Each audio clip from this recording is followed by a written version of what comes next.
ব্যাপার, ফুলগুলো সব ঝরছে।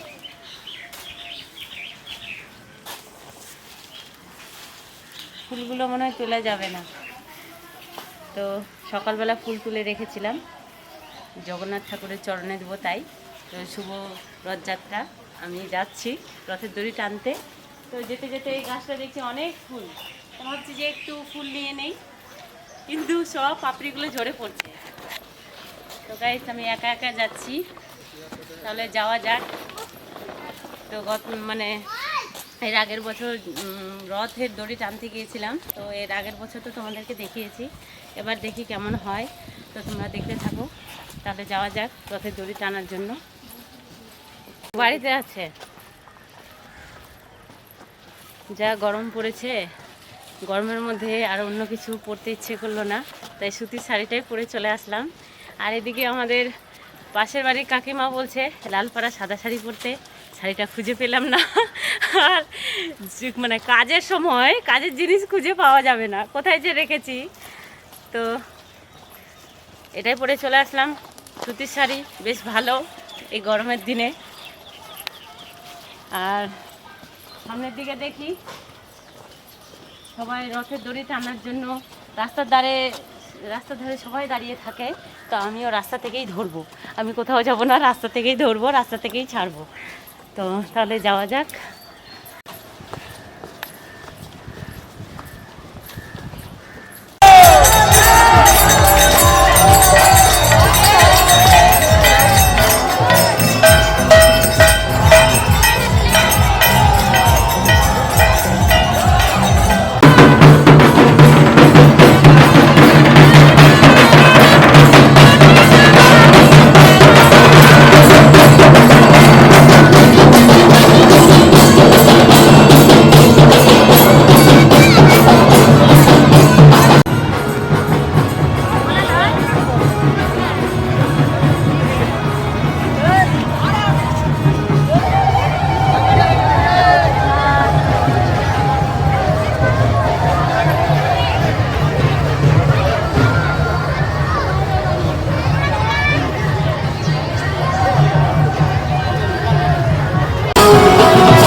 এখান থেকে ভালো কথা আমরা ডেইলি কাস্টমার।